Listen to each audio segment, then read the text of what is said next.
तुम्हें ये मनुष्य का जो देह मिला ये केवल कृपा से मिला है। विशेष कृपा ये हो गई कि मनुष्य देह में तुम्हें सत्संग मिल गया। नहीं, कितने लोग हैं इस समय, कितने लोग सत्संग सुन रहे हैं? विचार करके देखो। 135-40 करोड़ जनसंख्या हमारे भारत की ही है। कितने लोग हैं? 1500 लोग होंगे, 2000 होंगे। कितने लोग सुन रहे हैं? कितना अहोभाग्य है।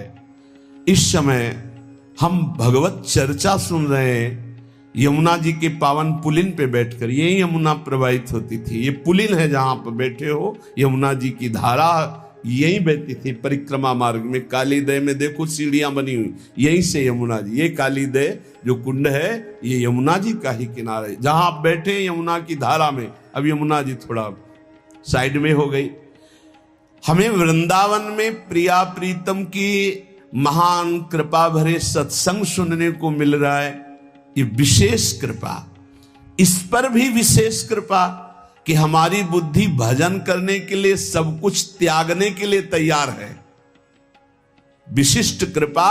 हमारी बुद्धि अब कह रही कि छोड़ो सब कुछ, भजन में लगो, भजन में लगो।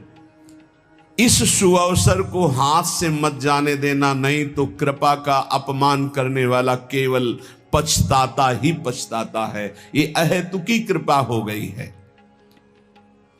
तुम बड़े भाग्यवान हो अगर तुम्हारा मन श्री प्रिया प्रीतम के भजन में लग रहा है, तो तुमसे बड़ा कोई राजा नहीं है। दुखी मत हो। और जिनका भजन में मन नहीं लगा, भोगों में लगे, उनसे बड़ा कोई कंगाल नहीं। चाहे कोई कितना भी बड़ा धनी जमींदार, चाहे जितना बड़ा पदाधिकारी हो, यदि भगवान से विमुख है, धर्म से विमुख है, अधर्माचरण करता है और खूब ऐश्वर्य वैभव, तो उससे बड़ा कोई भिखारी नहीं। क्योंकि हाथ में कुछ नहीं लगेगा पाप के सिवा। आज तुम्हारा वास कमजोर है, तुम्हारे खान पान की व्यवस्था कमजोर है, तुम्हारा कोई साथ नहीं दे रहा है, संपत्ति भी नहीं है, लेकिन तुम प्रिया प्रीतम का नाम जप कर रहे हो, तो कह रहे तुमसे बड़ा कोई राजा नहीं है, तुम बहुत बड़े धनी हो। देख लेना समय पर जब ये फसल अपना रंग दिखाएगी। भजन में तुम्हें कुछ त्याग करने के लिए हम नहीं कह रहे हैं। तुम जो काम करते हो धर्म पूर्वक करो। जो काम करते हो प्रभु को समर्पित कर दो और नाम जप करते रहो। शरीर को सेवा का साधन बना दो, मन को सुमिरन में लगा दो। आप देख लेना, अगर अहंकार नहीं करोगे तो तुम्हारा बेड़ा पार हो जाएगा। शरीर को सेवा में लगा दो। जो कर्म करते हो धर्म पूर्वक करो, उनको प्रभु को समर्पित कर दो और नाम जप करो। और अहंकार नहीं करोगे तो बहुत जल्दी तुम ज्ञान को प्राप्त हो जाओगे। तुम्हारे हृदय में ज्ञान प्रकाश हो जाएगा तो अहंकार नष्ट हो जाएगा। अहंकार नष्ट होते ही भगवत तत्व का बोध हो जाता है। देखो, तुम्हें कहीं भागने की जरूरत नहीं है। मन की दिशा जो भोगों की तरफ है उसे मोड़ करके प्रभु की तरफ लगानी है। तुम्हें जो ही प्रभु की तरफ अपने मन को, अपने मुख को मोड़ा, तो बिना साधन किए करोड़ों जन्मों के पाप नष्ट हो जाते हैं। सन्मुख हो ही जीव मोहि जब ही, जन्म कोटि अघ नाशो तब ही। जे ही जीव भगवान के सन्मुख हुआ, मन को मोड़कर प्रभु की तरफ किया, राधा राधा, करोड़ों जन्मों के पाप नष्ट होने लगते हैं। जिनका भोगों की ओर मन है, चिंता, शोक, भय, दुख, जन्म मृत्यु ये नहीं हटेगा। चाहे जितना रुपया जमा कर लो, चाहे जितना भोग भोग लो, चिंता, शोक, भय, मृत्यु ये तुम्हें सताते रहेंगे। नरक के निंदनीय गर्त में तुम्हें गिरना पड़ेगा, महान दुख भोगना पड़ेगा। इसलिए तुम पर भगवान की कृपा हो गई है। मनुष्य शरीर सत्संग, भजन की महिमा। अब आप अपने ऊपर कृपा कर लो कि भजन में मन को लगाओ। विश्वास करो, अपने को जो भजन में लगाता है मानो पग पग पर अपनी सुरक्षा कर रहा है, पग पग पर अपने को सुख की तरफ ले जा रहा है। और जो अपने मन इंद्रियों को भोगों में लगा रहा है तो पग पग पर अपने को फंसा रहा है, वो दुख भोगने की तरफ जा रहा है। देखो, भगवत कृपा बरस रही है, सब तरफ से कृपा बरस रही है, तुम्हारे ऊपर अपार कृपा हो गई है। बस तुम इस कृपा का परिचय करो और इस कृपा के परिचय को प्राप्त करके डूब जाओ। हमारे ऊपर अपार कृपा श्री जी की। भगवत प्राप्ति के लिए ये बहुत अनिवार्य है कि इस कृपा का आदर करो। जो जो आपके ऊपर कृपा हुई उसको वर्ण करो। कितनी कृपा! ये देखो, वृंदावन में बैठ करके भगवत चर्चा, कथन, श्रवण, नाम कीर्तन, पद गायन, संत दर्शन, भगवत दर्शन, कितना सौभाग्य। जगत को सुधारने वाली बात भी अपने मन में मत लाओ। तुम ठेकेदार नहीं हो जगत के, पहले तुम सुधरो तब बात समझ में आएगी। तुम्हारा सुधार हुआ कि जगत को सुधारना नहीं, ये सब भगवत स्वरूप है। पहले तुम सुधरो। और प्रायः ये होता है कि हम जगत सुधारने की बात, जहां थोड़ा परमार्थ बना तो हम दूसरों को सुधारने की बात सोचने लगते हैं। पहले तत्व तक पहुंचो, पहले बोध प्राप्त करो, नहीं तो बीच में अगर पूरे सच्चे खिलाड़ी नहीं हो तो माया के पार्षद टांग मार के अपने पक्ष में गिरा लेंगे और तुम अपने पक्ष में पहुंच नहीं पाओगे। इस जगत को प्रभु स्वरूप समझो और अपने आप को प्रभु के चरणों में न्यौछावर करके चुपचाप दीन बन के अपने को छुपाते हुए दीन बंधु के सुमिरन में खो जाओ। जो थोड़ी भक्ति करके लोगों में परिचय बनाना शुरू कर देते हैं कि मैं भगत हूं, मैं अमुक अनुष्ठान कर रहा हूं, मैं अमुक अमुक साधना कर रहा हूं, बिकने लगते हैं। याद रखो, वो प्रभु की प्राप्ति के पथ से बहुत ही भटक जाते हैं। प्रभु के प्रेम रंग को प्राप्त करने के लिए जब तक भगवत प्राप्ति ना हो जाए तब तक परिचय को छुपा के रखना चाहिए। अपना परिचय कोई न जान पावे कि मैं कौन हूं, क्या हूं, कैसा हूं। जितना तुम परिचय छुपाओगे अपना, उतना परिचय प्रभु अपना प्रकाशित कर देंगे आपके सामने। और जितना आप अपना परिचय बढ़ाओगे उतने प्रभु अपना परिचय छुपाते चले जाएंगे। सिद्धांत को समझ लो। जितना आपका परिचय छुपेगा उतना ही आप अपना परिचय प्रकाशित कर देंगे, और जितना आप अपना परिचय प्रकाशित करेंगे उतना ही आप अपना परिचय छुपा लेंगे। प्रभु याद रखो, तुम्हारे ऊपर कृपा निरंतर बरस रही है। कृपा चारों तरफ से घेरे हुए है। कोई क्षण भी ऐसा ना जाए जिसमें तुम कृपा सिंधु प्रभु का विस्मरण कर दो। स्मरण परायण रहे, एक भी क्षण स्मरण के बिना ना जाए। कोई भी क्षण ऐसा नहीं जिसमें तुम विस्मरण करो। सावधान, तुम्हारे ऊपर अपार कृपा है। इसी जन्म में भगवत प्राप्ति कर लो। हम 40 वर्ष की स्मृति को देख करके कह रहे हैं, क्योंकि खास स्मृति जो जागृत हुई इसमें बड़ा परिवर्तन, 40 वर्ष में बड़ा परिवर्तन। आगे अगले जन्म में क्या हमको भजन करने के लिए अवसर मिलेगा पता नहीं, कितना विघ्न आ जाएगा। इसलिए तुम वंचित न रह जाओ भगवत प्राप्ति से, नहीं तो बहुत दुख भोगना पड़ेगा। तुम अपनी प्यारी से प्यारी वस्तु जो है, प्यारे से प्यारे जो संबंध है, उनमें झांक कर देखो। प्यार है तो प्रभु से है। अगर प्रभु शरीरों से निकल जाए तो कोई शरीर से प्यार नहीं करेगा, चाहे पत्नी हो, चाहे पुत्र हो, चाहे कोई प्यारा हो। तुम उसी प्यारे से प्यार करो, निहाल हो जाओगे। सचमुच विश्वास करो, वो सामने नहीं आ रहा पर वो छुप छुप कर आपको बहुत प्यार कर रहा है।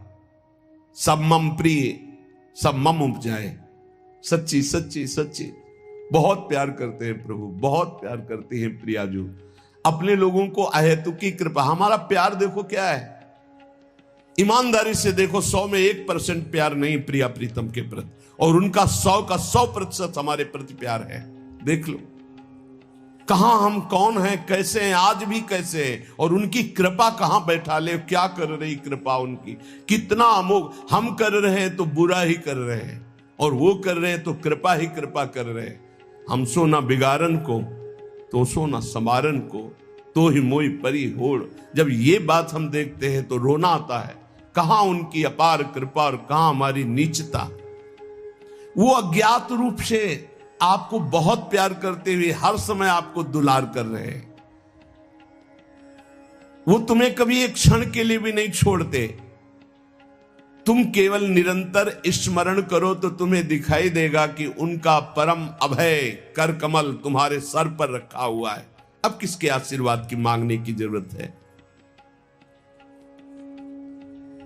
तो आप पूछेंगे कि यदि इतनी बात आप कह रहे हैं कि हमारे को चारों तरफ से भगवान की कृपा घेरे हुए है, हमारे ऊपर भगवान का अभय वरद हस्त है, तो फिर मैं जल क्यों रहा हूं, मेरे अंदर जलन क्यों है, हृदय क्यों नहीं शीतल हो जाता?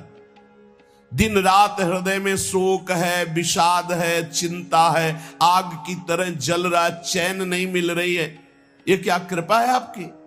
ये क्या आपका अभय वरद हस्त है?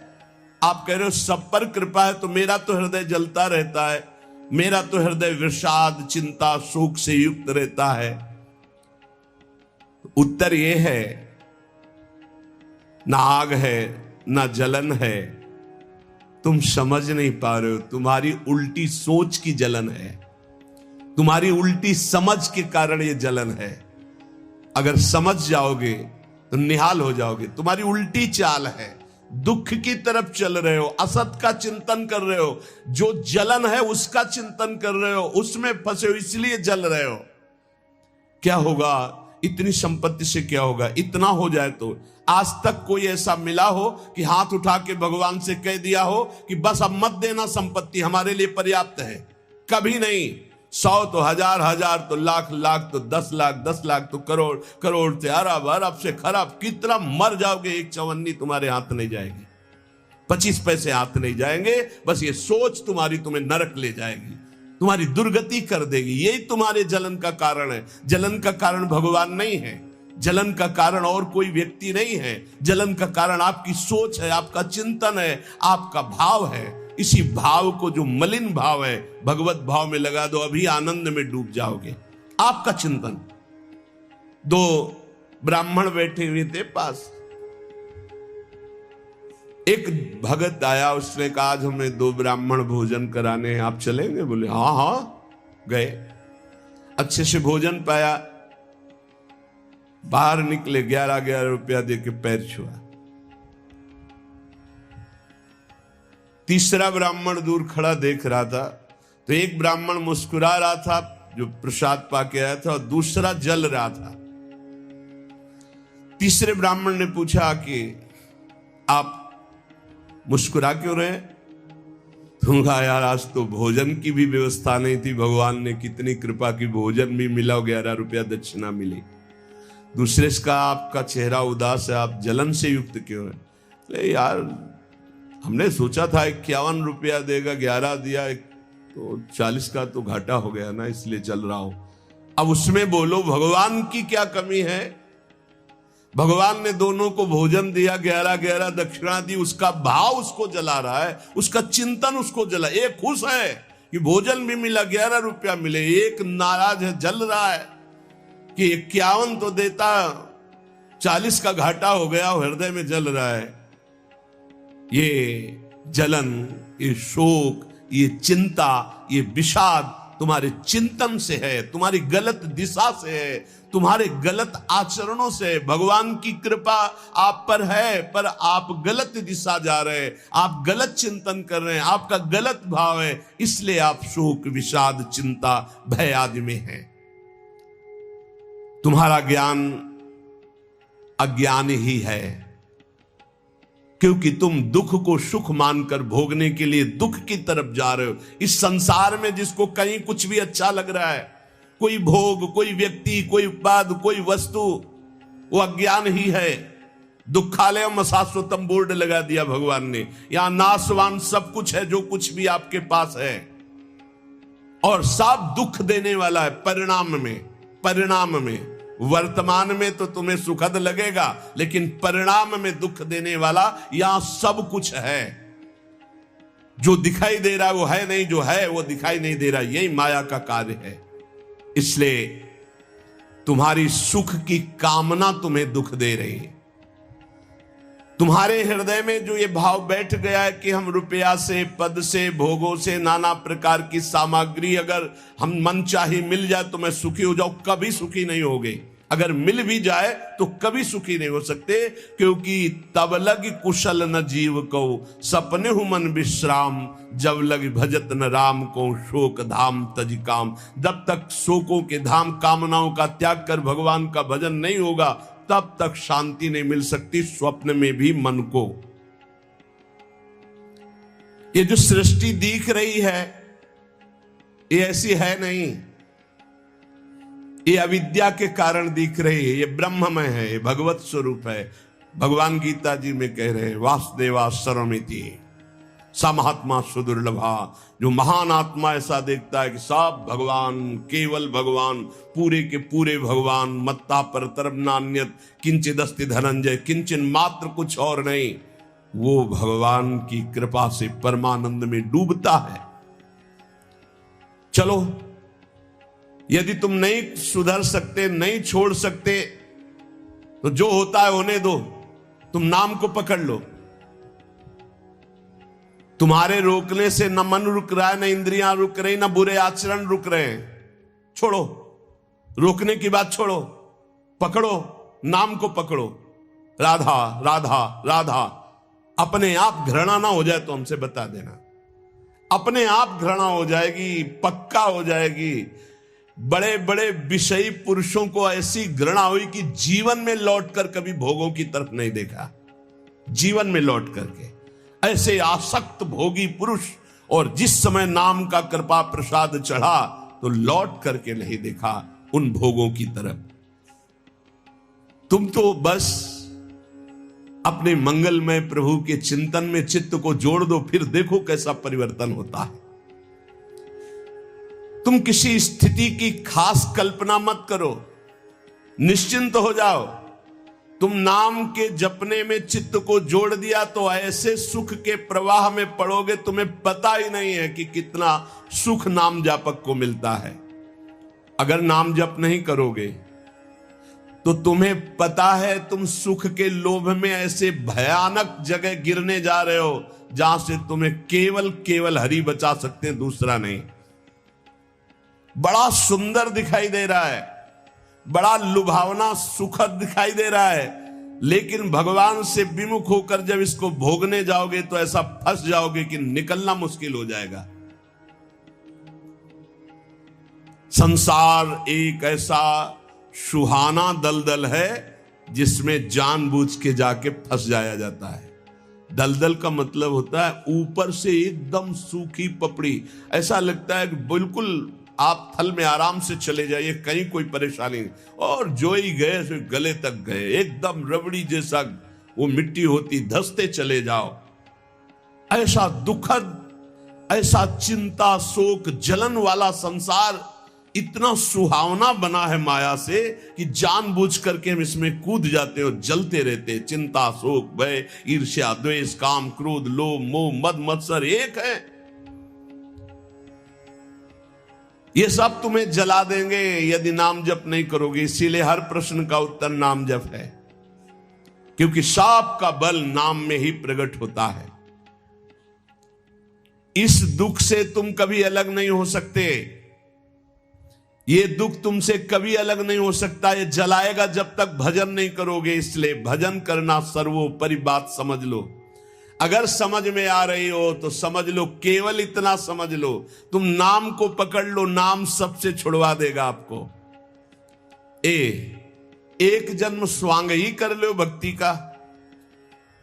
झूठा खेले साचा होए, झूठा शुरू कर दो, कि हमारा भाव तो नहीं बनता, हमारी भक्ति तो नहीं, पर अब कहा है तो राधा राधा शुरू करते हैं। झूठा खेले साचा होए, ये मार्ग ऐसा है, झूठे से बोलो राम कृष्ण हरि तो आपका मंगल हो जाएगा।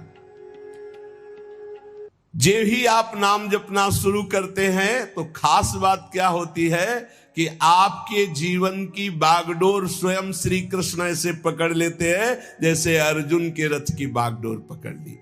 अब वो आनंद की ही तरफ ले जाएंगे, आपको दिखाई देगा क्योंकि आपके नेत्र गलत है। जहां दुख है वहां आपको आनंद दिखाई दे रहा है और जहां आनंद है वहां आपको दुख दिखाई दे रहा है। तो अब श्री कृष्ण आपकी यात्रा आनंद की तरफ करेंगे तो हो सकता है आपके नेत्रों में दिखाई दे कि दुख ही दुख है भक्ति में, लेकिन वास्तविक आनंद का मार्ग भगवान के चरणारविंद तक है। अगर इनके चरणों तक नहीं पहुंचे तो आनंद कहीं नहीं। आ ब्रह्म स्तंभ पर्यंतम सर्वम मायामयम जगत। विश्वास करो भगवान सत्य है, विश्वास करो भगवान नित्य है, विश्वास करो भगवान सर्वत्र है। तो भगवान सर्वत्र है, विश्वास करो तो भय किससे? एक क्षण के लिए भी वे तुम्हें नहीं छोड़ते, हर समय तुम्हारे साथ रहते हैं। ये बात कब जानोगे? जब नाम जप करते हुए विश्वास करोगे। भगवान तुम्हें बहुत प्यार करते हैं, वो सर्वशक्तिमान हैं। बस तुम उनकी तरफ मुड़ो, वो इतना देखना चाहते हैं। जो ही मुड़े तो सारी शक्ति लगाकर तुम्हारा कल्याण कर देंगे। और वो अपार शक्तिशाली है, फिर कोई आपको डिगा नहीं सकता, गिरा नहीं सकता। हम पुकारते नहीं हैं उनको। एक बालक विद्यालय की तरफ जा रहा था तो छोटा सकरा मार्ग था, तो एक पहाड़ के टुकड़ा करके गिरा, तो वो निकलने के लिए पूरी ताकत लगा के उठाया, फिर भी नहीं उठा। फिर और ताकत लगाया, नहीं उठा। फिर पूरी ताकत लगाया, नहीं उठा। और निराश होकर बैठ गया। उसका पिता देख रहा था, तेरी अभी पूरी ताकत नहीं लगी, तू मेरा बच्चा है, तेरी पूरी ताकत तो मैं हूं, मुझे पुकार। और आया और उठाकर बाहर फेंक दिया। बस हम में यही कमी है, हम बार बार माया से परास्त होकर हार कर बैठ जाते हैं, लेकिन अपने पिता को नहीं पुकारते। हमारे पिता सम्मम प्री सम्मम उपजाए प्रभु हैं, हमारा पूरा बल प्रभु हैं। अगर हम अपने प्रभु को पुकारें आर्त भाव से तो कोई भी माया का ऐसा रोड़ा नहीं है जो हमारे मार्ग में बाधा पहुंचा सके। विश्वास करो भगवान सत्य संकल्प है। विश्वास करो जब तुम उनसे मिलने का संकल्प करोगे तो तुम्हें कृतार्थ कर देंगे, पर हृदय से तुम मिलना चाहो। तुम उन्हें चाहोगे तो तुम्हारी क्षुद्रता, तुम्हारे पाप, तुम्हारे ताप, तुम्हारी कलुषित जड़ मति मन, ये सब निर्मल हो जाएंगे। यदि तुम उन्हें चाहोगे तो तुम्हारी दरिद्रता नष्ट हो जाएगी। तुम विशाल हृदय वाले परम पवित्र दिव्य चिन्मय मन से उन चिदानंद प्रभु का अनुभव करोगे। अतः तुम केवल उनकी चाह करने के लिए नाम जप करो, तभी ये चाह पैदा होगी, तभी ये चाह टिकेगी। तुम कृतकृत्य हो जाओगे, महान बन जाओगे। ये भिखारीपना छोड़ो कि तुम्हें कोई और सुख दे सकता है, नहीं। ये अनित्य नाशवान संसार में नाशवान भोगों में लगे हुए तुम्हारी मांग पूरी नहीं कर सकते। तुम्हारी मांग अविनाशी परमात्मा से पूर्ण होगी। अनेक जन्म व्यतीत हो गए, अभी तक परमात्मा से नहीं मांगा। बोले नहीं, हम तो कई बार मंदिर में मांग आए हैं। नहीं, ये मांग नहीं सुनी जाती, ये मांग नहीं सुनी जाती। हम तुम्हें बता रहे हैं मांग कहां से होती है। जब नाम जप करते हुए आर्त भाव से प्रभु से कहोगे, प्रभु मुझे पता नहीं क्या सत्य है क्या असत्य है, मेरा मन नाना प्रकार के भोगों को मांगता है, बस ये जीवन आपको समर्पित है जिसमें हमारा मंगल हो आपका। अब ये मांग सुनी जाएगी। अब इस मांग में विधान बनेगा और आपका एक मार्ग खुलेगा भगवत शरणागति का, और आप दौड़ पड़ेंगे परमानंद के मार्ग में। ये भोगों की मांग मांगने वाले भगवान ज्यादा नहीं देखते। या तो उतना अनुष्ठान करो तो बात सुन लेंगे, नहीं देखते। ये सब मायाकृत भोगों की मांग तो कर्मानुसार शुभ कर्म के फल स्वरूप मिलेगी, ये बाजार है, ऐसे फ्री मिलने वाली नहीं। करोड़पति बनने के लिए तुम्हें साधना करनी पड़ेगी, तुम्हें अशुभों का नाश करके पुण्य एकत्रित करना पड़ेगा। और भगवान की प्राप्ति के लिए अगर आर्त भाव से भगवान को पुकारो, नाम जप करो, सब मंगल हो जाएगा। और भगवान मिल गए तो ये माया रचित संसार तो उनके एक संकल्प से प्रकट हुआ है। पक्का समझ लो, श्रद्धा करो या ना करो, हमारी बात को खुल के समझ लो। आप समझते हो मंदिर में जाए मांगे बात पूरी हो जाएगी, नहीं होगी, लिख लो। ऐसे खिलवाड़ नहीं है कि हो जाएगी।